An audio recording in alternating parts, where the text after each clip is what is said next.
자, 오늘의 후토크 시작해보도록 하겠습니다. 썸머타임으로 인해 이제 로가 오전 9시에 시작하죠. 해서 첫 번째 오프닝 시작부터 단장 애덤 피어스가 링 위로 올라와서 최근 해결해야 될 문제가 있다면서 세스 롤린스를 부릅니다. 그런데 이때 검은 복면한 남자들이 떼거지로 등장을 합니다. 해서 갑자기 예전 무한도전에서 6명의 빡빡이로 혼란을 줬던 그런 장면처럼 검은 복면 남자들이 링 위에서 막 자기들끼리 막 섞여요. 그러면서 최종적으로 한 명이 딱 남는데 그 선수가 세스 롤린스였죠. 솔직히 이 장면 보고 그냥 웃겼습니다. 굳이 그런 장면이 있었어야 됐나. 아무튼 그렇게 결국 세스 롤린스가 나왔고, 애덤 피어스는 세스 롤린스한테 본인도 더 비전을 싫어하지만 이렇게 검은 복면들 난입시켜가지고 이 쇼를 망치는 거에 대해서는 받아들일 수 없다고 얘기합니다. 그리고 세스 롤린스가 메디컬 테스트 통과를 못했기 때문에 지금 이 상태에서 더 비전의 공격을 받을까봐 걱정이 된다고 얘기를 하죠. 그렇게 애덤 피어스는 얘기를 이어가려는데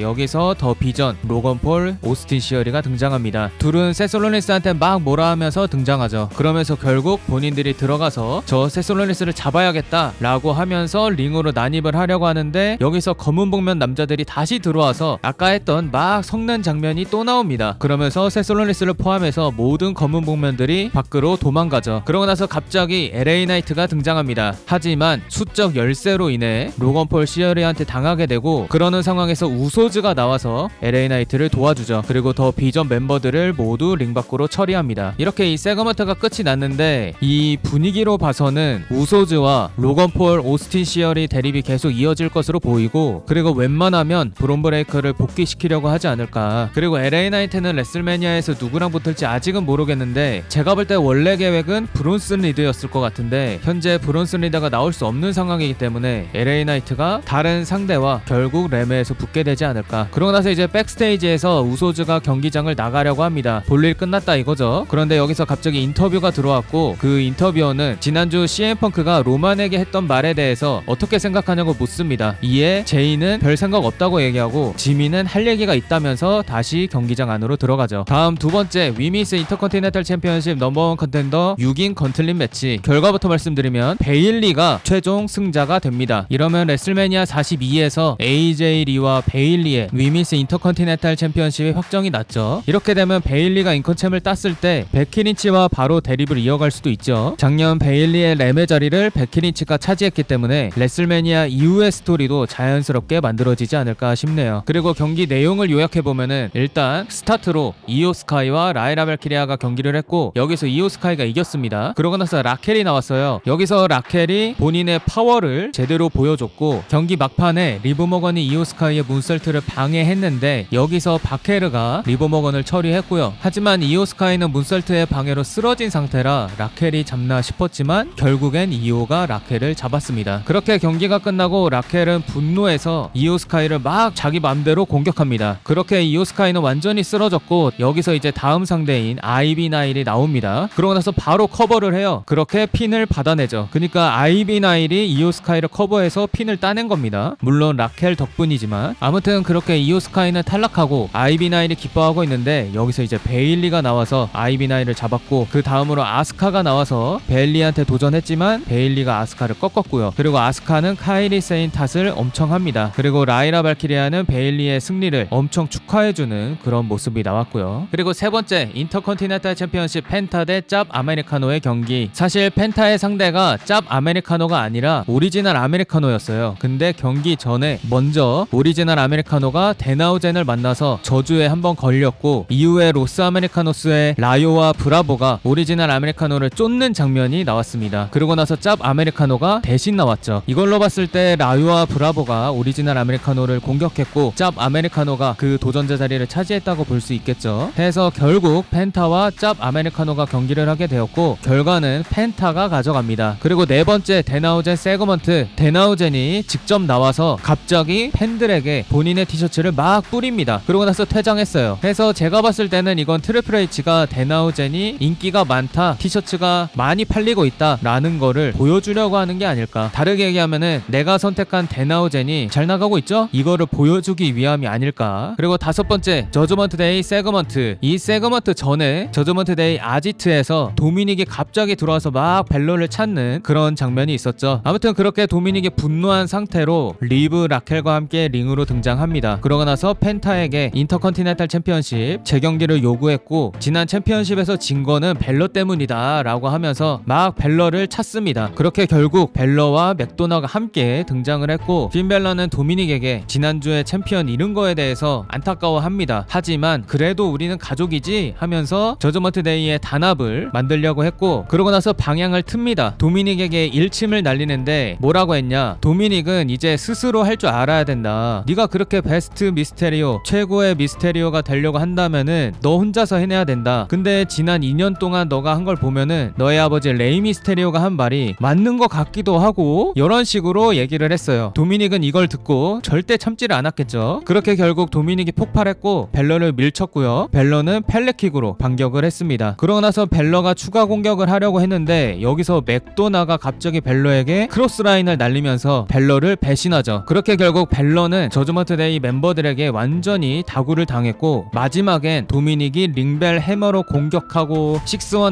날리고 프로그 스플래시 2방을 날리면서 벨러를 완전히 기절시킵니다. 그렇게 결국 핀 벨러는 저저먼트 데이에서 축출이 됐죠. 저의 소감은 너무 기쁩니다. 이대로라면은 벨러와 도미닉은 레슬매니아에서 붙을 것으로 보이고 맥도나가 예상대로 벨러를 배신하고 도미닉 쪽으로 붙게 됐네요. 아주 좋아요. 그리고 6번째 오바페미와 루세프의 싱글 매치 결과는 당연히 오바페미가 가져갔고 경기 시간이 좀 늘어났을 뿐 오바페미는 오늘도 아주 쉽게 승리를 가져갔습니다. 그리고 마지막 CM펑크와 우소즈의 세그먼트, 지난주에 로만에게 선 넘는 얘기를 했던 CM펑크가 등장합니다. 팬들은 지난 발언과 별개로 펑크에게 환호를 보내줬고 펑크가 일단 관중들의 반응을 한번 쫙 살펴요. 근데 반응이 좋으니까 고맙다고 합니다. 그러고 나서 지난주 로만에게 했던 존중이 없는 막말을 했던 거에 대해서 얘기를 하죠. 이에 관중들은 OTC를 막 외쳤고 펑크는 그렇게 하면은 로만이 나올까요? 라는 식으로 막 얘기를 해요. 잘 안 나오는 로만을 응원하는 팬들을 비꼬는 거죠. 그러고 나서 펑크는 말을 이어갑니다. 본인의 이 월드 헤비웨이트 챔피언십이 만들어진 게 바로 로만 때문이다. 왜냐? 로만 레인즈가 장기 집권할 때 방어전을 하도 안 해서 그래서 만들어진 거다. 이렇게 얘기를 합니다. 너무 팩트죠. 하지만 지난주에 본인이 했던 거는 로만처럼 수준이 낮은 얘기였다고 반성을 하죠. 그런데 이때 우소즈가 등장을 합니다. 여기서 이제 제이 우소는 나오자마자 펑크에게 당장 사과하라면서 막 화를 내요. 그리고 지미는 일단 제이를 진정시키죠. 그러고 나서 지미 우소가 말을 하는데 지미는 CM펑크는 항상 솔직하게 얘기하는 스타일인 거를 안다. 그런 스타일도 존중한다 라고 얘기를 합니다. 하지만 지난주의 발언은 선을 넘었다고 얘기를 하죠. 그러고 나서 사과를 요구합니다. 이 말을 들은 펑크는 지미가 한 말을 인정합니다. 근데 추가로 다른 얘기를 또 하는데 본인은 로만 아버지 시카보다 시카의 형인 아파에게 배운 게 많다고 얘기를 합니다. 그러면서 로만 아버지는 본인의 아들이 얼마나 이기적으로 자기 마음대로 살고 있는지 다 지켜보고 있을 거라고 얘기를 해요. 이 말을 들은 제이는 또 분노하면서 당장 사과하라고 펑크한테 막 뭐라고 합니다. 그리고 관중들까지 막 사과하라고 외치죠. 그렇게 결국 CM펑크는 바로 사과를 합니다. 근데 알고 봤더니 본인이 했던 발언에 대한 사과가 아니라 지난 몇 년 동안 로만이 했던 쓰레기 행동들 그리고 과거에 절친 코디 로즈의 아버지 더스티 로즈를 모욕했던 거를 본인이 대신 사과하죠. 그러고 나서 로만이 이번에도 안 나온 거에 대해서 비판을 합니다. 그리고 형제들이 대신 해결하려고 하는 것도 꼬집죠. 그렇게 CM펑크의 팩폭으로 인해 제이와 지미 우소는 결국 폭발해서 펑크를 공격했고 지미는 바로 진정을 일단 하고 제이와 함께 퇴장합니다. 일단 좀 정리를 하자면은 CM펑크는 이 사모안 집안의 문제점들을 모두 얘기했어요. 그리고 로만 레인즈의 문제점도 모두 얘기했죠. 솔직하게. 그리고 우소즈는 그 내용과 별개로 고인을 모욕하는 펑크를 강력하게 비판한 거고요. 결론적으로는 CM펑크는 제대로 된 사과를 하지 않은 거죠. 그래서 결국 우소즈가 화를 내면서 공격을 한 거고요. 그 공격에 CM펑크는 막 엄청나게 반격을 하진 않았습니다. 그냥 좀 받아들이는 느낌? 제대로 긁었구만 이런 느낌이죠. 해서 어떻게 보면 이 사모안 집안이랑 펑크와 코디 집안 이렇게 세력이 갈라진 것처럼 보였습니다. 그리고 지난 로만과의 세그먼트에 이어 이 우소즈와의 세그먼트를 봤을 때 로만 레인즈와 우소즈, CM펑크가 어느 정도 합의하에 이 세그먼트를 진행하고 있는 것 같아요. 그냥 예전처럼 펑크가 막 말하는 것 같지는 않고 어느 정도 합의하에 각본하에 얘기를 하는 거죠. 제가 그렇게 생각하는 이유는 만약에 합의 없이 펑크가 이런 말들을 했다면은 지미 우소가 이렇게 제이를 진정시키는 모습은 안 나왔을 거예요. 화를 내면 더 냈지. 근데 지미가 제이를 진정시키고 본인이 침착하게 얘기하는 걸로 봤을 때는 사전에 다 얘기가 된 그런 대화인 것 같습니다. 보였습니다. 그리고 한편으로는 이 WWE가 과거 펑크 캐릭터를 다시 끌어올려서 이 대립을 과열시키려고 하는 것처럼 보였습니다. 이렇게 되면 많은 팬들이 사모안 집안 선수들을 응원하게 될 거고 최종적으로 로만 레인즈의 월챔 대관식을 원하겠죠. 레슬매니아에서. 해서 마지막 전체 소감을 말씀드리면 WWE가 레슬매니아 42 예매율을 어떻게든 올리려고 하는구나 이런 게 보였어요. 왜냐면 일단 옛날부터 그렇게 묵혀놨던 벨러의 저저먼 투데이 축출 각본 드디어 꺼내들었고, 그리고 트리플 H가 과거에 그렇게 싫어했던 CM펑크의 모습을 각본으로 활용을 하고 있고요. 그러니까 현재 위기를 벗어나기 위해서 온갖 발버둥을 다 치고 있다고 보면 될 것 같습니다. 그렇게 하는 게 맞고요. 다른 PLE도 아니고 레슬매니아인데 어떻게든 매진시키려고 하는 게 당연한 거죠. 해서 이렇게 이번 로 후토크 마무리하도록 하겠습니다.